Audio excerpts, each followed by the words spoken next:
ప్రపంచంలో షుగర్ వ్యాధితో బాధపడుతున్నటువంటి వారిలో భారతదేశం రెండో స్థానంలో ఉంది.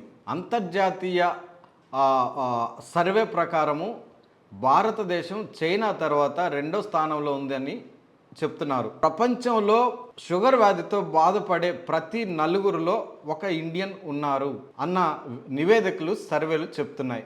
ఇటీవల భారతదేశానికి సంబంధించి కుటుంబ ఆరోగ్య సర్వే 6ని విడుదల చేశారు. దీంట్లో చాలా ఆసక్తికరమైనటువంటి విషయాలు వెల్లడయ్యాయి. భారతదేశంలో షుగర్ సంఖ్య అంటే షుగర్ బాధితుల సంఖ్య భారీగా పెరుగుతోంది. 2000 మహిళల్లో కానీ పురుషుల్లో కానీ వీరి సంఖ్య ఏమాత్రం తగ్గడం లేదు. గతంతో పోలిస్తే ఇప్పుడు ఇంకా భారీగా వాళ్ళ సంఖ్య పెరుగుతుంది. 2019లో షుగర్ బాధితుల సంఖ్య మహిళల్లో 13.5% ఉంటే 2023-24 వచ్చేసరికి 17.8% పెరిగింది.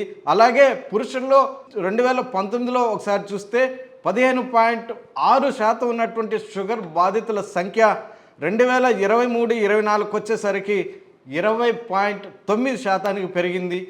దీంతో పాటుగా మందులు వాడి షుగర్ని నియంత్రణ చేసుకోవాలనుకుంటున్నటువంటి వాళ్ళ సంఖ్య కూడా భారీగానే పెరిగింది. మహిళల్లో అయితే 13.5% నుంచి 17.8% వీళ్ళ సంఖ్య పెరిగింది. పురుషుల్లో అయితే 15.6 నుంచి 20.9% వీళ్ళ శాతం పెరిగింది. మొత్తం మీద భారతదేశంలో షుగర్ బాధితులు ఆ షుగర్ బారి నుంచి నియంత్రించుకోవడానికి వాడుతున్నటువంటి మందులు వాడుతున్న వాళ్ళ శాతం కూడా భారీగా పెరిగిందని జాతీయ కుటుంబ ఆరోగ్య సర్వే ఫలితాలు వెల్లడిస్తున్నాయి.